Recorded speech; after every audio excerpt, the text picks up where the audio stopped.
আমার কাছে মনে হচ্ছে প্ল্যান ওয়াইজ দিনী মাহফিলগুলোকে ধ্বংস করার জন্য এরকম একটা চক্র অ্যাক্টিভ হয়ে গেছে। বিশেষ করে যখন মাহফিল ছাড়া হবে, হুড়াহুড়ি করবে মানুষ, ওই টাইমে মোবাইলগুলো সব চুরি হয়। এই জন্য সবাই সাবধান থাকবেন ইনশাআল্লাহ। যদি কেউ চোর ধরতে পারেন, চোর থানায় সোপর্দ করবেন, আর জাহিদ ভাইয়ের সাথে যোগাযোগ করে আমার কাছ থেকে 1000 টাকা নগদ পুরস্কার নিয়ে যাবেন। আবার ভালো মানুষ ধরে চোর বানায়েন না, সাবধান। মাশাআল্লাহ, আপনাদের আদ্দিনের মাহফিল শেষে শুনলাম থানায় জিডি করার হিড়িক পড়ে গেছে। মাশাআল্লাহ, যশোরের মানুষের মধ্যে এরকম সভ্য, এত নম্র, কত সুন্দর পিনপতন নীরব। মাশাআল্লাহ মাশাআল্লাহ মাশাআল্লাহ। তবে মোবাইল সাবধান, কারণ পরশুদিন কুমিল্লায় মাহফিল শেষে শুনলাম যে 20-30 জনের মোবাইল নাই। আমার ক্যামেরাম্যান তার পাওয়ার ব্যাংক নিয়ে গেছে পকেট থেকে। তো আপনারা যারা দাঁড়ায় আছেন, আপনাদের ভেতরে ভিতরে আপনাদের খেদমতের জন্য অনেক ভাইরা আসছেন, সাবধান। কিন্তু এই রিস্কটা আপনাদের দাঁড়ানো পাবলিকের বেশি। বহুত তো বুঝাইছি বসেন, বসেন নাই, দাঁড়ায় রয়েছেন। তো মোবাইলটা বাসা পর্যন্ত যেন নিতে পারেন সেদিক খেয়াল রাখেন। ওয়াজ মনোযোগ দিয়ে শুনেন না শুনেন, মোবাইলটা সাবধানে রাখেন।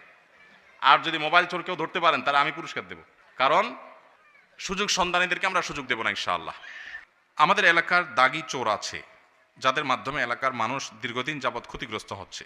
সর্বনাশ, তাহলে মোবাইলের কথা তো আমি ঠিকই বলেছি। রাজনৈতিক ছত্রছায়া ও আইনের কঠোর প্রয়োগ না থাকায় তারা এই কাজ থেকে বিরত হচ্ছে না। সাধারণ মানুষ এক্ষেত্রে কিভাবে সমাধান করতে পারে? এই প্রশ্ন তো জায়গা মতো আসে নাই ভাই। এটা কোনো প্রশাসনের ব্যক্তি, রাজনৈতিক নেতাকে দিলে উপযুক্ত হইতো। আমি তো ভাই শরিয়ার মানুষ, আমাকে মাসালা জিজ্ঞেস করলে ভালো হইতো। আমার যে বলতেন যে এই চোরের মাইর দেওয়া জায়েজ হবে কিনা, আমি সেটার উত্তর দিতে পারতাম। এখন কিভাবে আইন শৃঙ্খলার উন্নতি ঘটাবেন, এটা তো আমার সাবজেক্ট না ভাই। আমি এটা নিয়ে প্রশ্ন করি না, মানে এক্সপার্টিসও নাই, তো আমি কিভাবে বলবো? তবুও শুধু প্রশ্ন করেছেন যেহেতু, সেহেতু বলা যে আসলে এই যে একটা কথা প্রশ্নের মধ্যে উত্তর আছে, রাজনৈতিক ছত্র ছায়ায় এদেরকে অনেক সময় প্রশ্রয় দেওয়া হয়। আপনি নিজেই লিখেছেন। তো আমাদের দেশে যারা চোর, ডাকাত, বাটপার, দুর্নীতিবাজ, টিনচোর, গমচোর, দেশের টাকা লুটপাটকারী, বিদেশে পাচারকারী, এই মানুষগুলোকে আমরা কম বেশি চিনি না চিনি না? চিনি। যদি চিনি, তাহলে কোনোভাবে যাতে তারা এই অপকর্মগুলো করতে না পারে সেজন্য আমাদের দায়িত্বশীল আচরণ করা কর্তব্য না কর্তব্য না? কিন্তু আমরা কর্তব্য আদায়ের সময় 500 টাকার নোট পাইলে বলি ভোট তোমারে দিব, ঠিক না? ঠিক।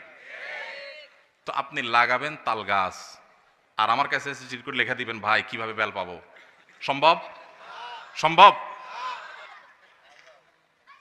আপনার এলাকায় কে চোর বাটপারদেরকে জায়গা দেয়, মাস্তান পালে, গুন্ডা পালে, মানুষ খুন করায়, এগুলো আপনারা জানেন না?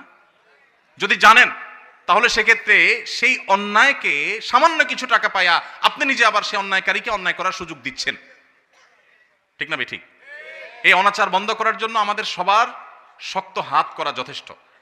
আমরা যদি শক্ত হই, আমরা যদি সবাই দায়িত্বশীল হই, আমরা যদি সবাই নিজে নীতিবান হই, তাহলে সমাজের চুরি, ডাকাতি, দুর্নীতি সব বন্ধ করা সম্ভব ইনশাআল্লাহ।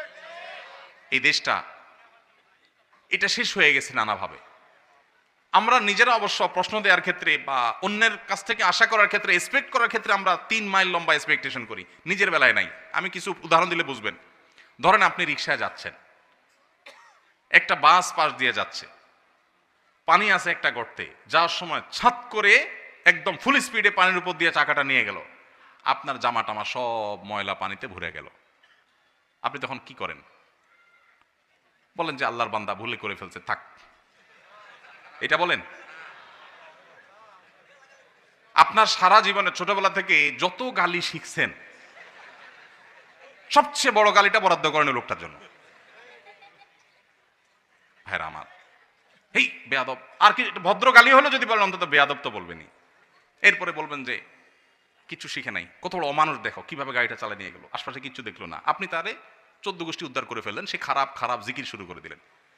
এবার আসেন, আপনি যখন ওই বাসের যাত্রী হন, আপনার যশোর থেকে মাগুরা যাওয়া লাগবে, অল্প সময়ের মধ্যে যাইতে হবে, সময় কম, বাসওয়ালা এমন টানা টানছে, যাওয়ার কথা 1 ঘন্টা 50 মিনিটে পৌঁছে দিস।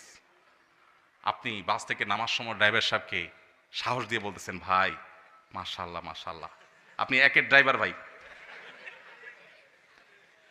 তাহলে বোঝা গেল আপনি নিজে যখন ফাঁসেন তখন ড্রাইভারের 14 গোষ্ঠী উদ্ধার করেন, আবার আপনি যখন বাসে উঠেন তখন ড্রাইভার যত জোরে চালায় বলেন যে বাবা মাশাআল্লাহ, এই লোকের 14 গোষ্ঠী বোধহয় কখনো বিমান চালাইছে। এটা কি ভণ্ডামি না ভণ্ডামি না? এটা কি দ্বিচারিতা না দ্বিচারিতা না? আপনি যদি রাস্তায় উল্টাপাল্টা গাড়ি চালানোকে খারাপ মনে করেন, তো আপনার নিজের বেলা আসলেও সেটা মনে করতে হবে। আমরা বেশিরভাগ মানুষ এসব বিষয়গুলোতে নিজের দায়িত্বটা আমরা বোঝার চেষ্টা করি না। তো এই জন্য আমরা যখন সবাই নীতিবান হব, নীতিবান মানুষদেরকে কদর করব, আর দুর্নীতি, অপশাসন, অন্যায় অনাচারের বিরুদ্ধে না বলার জন্য মেরুদণ্ড সোজা করে দাঁড়াতে হিম্মত করব, ইনশাআল্লাহ এমনিই সমাজ থেকে অন্যায় দূর হয়ে যাবে। আল্লাহ আমাদেরকে তৌফিক দান করুন। লাগাবেন বেল গাছ, আর আমার কাছে চিঠি লিখে বলবেন কিভাবে তাল আশা করা যায়, সম্ভব না। আল্লাহ আমাদেরকে তৌফিক দান